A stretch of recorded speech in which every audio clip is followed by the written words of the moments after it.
Good morning, everyone, and welcome to Tuesday morning. It's Stephen Whiteside here from the uptrend.com. In the pre-market this morning, things are fairly quiet. Stock index futures are mixed. Commodities are slightly lower on Tuesday morning, with gold down $6 and crude oil down a dime in the pre-market. Now, we don't have any major economic numbers coming out this morning, so we're looking for a fairly quiet open unless Donald Trump wants to talk about tariffs once again, and that's what threw the market yesterday. The big winner on Monday was actually the silver sector, followed by the gold sector. Gold miners up on both sides of the border. Now, yesterday morning, I mentioned that, yes, we did get a buy signal in the gold sector, but I'd wait until it closed once again above the upper channel line. I was expecting a lower open, which we got. I wasn't really expecting us to trade back down below the lower channel line, which we did.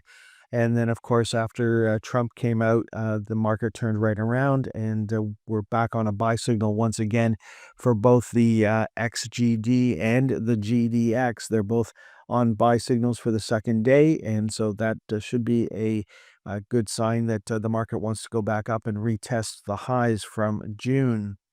Now, what didn't work yesterday? Well, semiconductors were the big losers yesterday, followed by copper miners and the price of copper itself, both heading sharply lower. Still on a buy signal here, still looking for a close below yesterday's low to give us a sell signal on Tuesday. Now, on the TSX 60, we had a very small pullback for the ETF, just down 6 cents. 27 of the 60 stocks ended the day higher. BCE was the big winner, starting to trade above the June highs, going towards the May highs. And that would certainly be a bullish sign if BCE could take out the May high. What didn't work on the TSX 60, it was Sun Life was the big loser on Monday, already on a sell signal coming into yesterday's trading action. Now, looking at the Vanguard Canada ETF, 98 of the 212 stocks were positive on the day. The ETF itself was just down 6 cents on the day. The big winner, Sandstorm Gold, was the big winner on the day. The big loser was ATS, and that stock is back on a sell signal as of Monday's close. On the Dow, only 5 of the 30 stocks were positive on the day. The big winner was Boeing, back up right at the highs from a month ago. What didn't work? Well, Goldman Sachs was the big loser, closing below the previous day's low.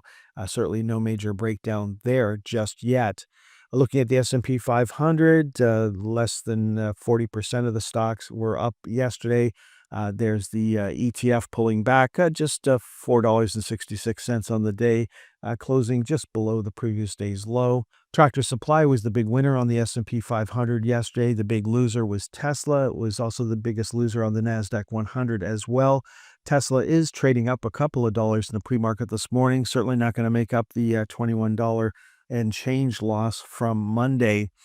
Then looking at the NASDAQ 100, less than a quarter of the stocks were up on the day yesterday. The big winner was Palantir, which traded up to the upper channel line yesterday, so a close above $139.87 would give us a buy signal on Tuesday. What didn't work? Well, ARM Holdings was the big loser. It is back on a sell signal as of Monday's close. Now, looking at the VIX, with the VIX for the S&P 500 is still on a sell signal, while the VIX for the NASDAQ and the Russell are both back on buy signals right now, so that could be negative for stocks going forward. Now, looking at the Wall Street most actives from yesterday, the biggest volume leader yesterday was Wolfspeed, followed by Bit Digital, followed by Big Bear. Big Bear maybe topping up here, but it was still up on the day yesterday, just by 3 cents. Then looking at NVIDIA, small pullback there yesterday. We've got Lucid still on a sell signal, no change. There, of course, is Tesla, which we talked about earlier. Intel's been trading in the channel for the last 3 days. Of course, in the channel is neutral, so it's just treading water here. SoFi, new high for SoFi on Monday. Then looking at Ford put in a high on Thursday, pulled back on Monday, having trouble breaking out above 1172. If we can take out Thursday's high, then 1250 would come into play.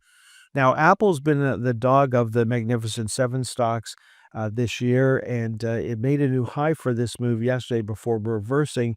We're trying to get to 218.75, but having a lot of trouble breaking out above the previous highs here. And yeah, 218.75 is the next target. Of course, we talked about the fact that Apple is trading from underneath the flypaper channel, so our expectations were rather limited. And for those who follow moving averages, we've been trading from underneath all the moving averages for a while now. And there we are closing at the 200-day moving average on Monday. Looking at the TSX most actives, starting off with Canadian Natural Resources, no change in trend there. New high for the TD Bank before pulling back yesterday. No joy for TC Energy. It popped last week and no fall through to the upside at all. Then Cenovus traded through the upper channel line yesterday, but did not close above it. Looking for a close on Tuesday above $19.33. Then looking at Whitecap. Whitecap traded through the upper channel line as well on Monday, looking for a close on Tuesday above $9.31. Then no joy for Manulife, trading lower on Monday. We've got Bank of Nova Scotia still on a buy signal. That would change on Tuesday if we close below $74.51. Then looking at Enbridge, still holding the low from last week. Then we've got BCE, which we talked about earlier, and then we've got the Royal Bank making a new high for this move on Monday, and then Air Canada. Air Canada is still stuck here at 21.88. If we can take out last week's high, then 23.44 does come into play. Okay, folks, that's all for this morning's presentation. So far, it looks like we're going to have a fairly quiet open, but of course, if President Trump wants to come out and talk about tariffs again, well, that could certainly throw the market for a loop once again on Tuesday. Have a great day, folks. It's cooled down a bit this morning. It's rather nice out there. I hope it's nice where you are. And we'll have a great day. Next time you'll hear my voice is on Wednesday morning.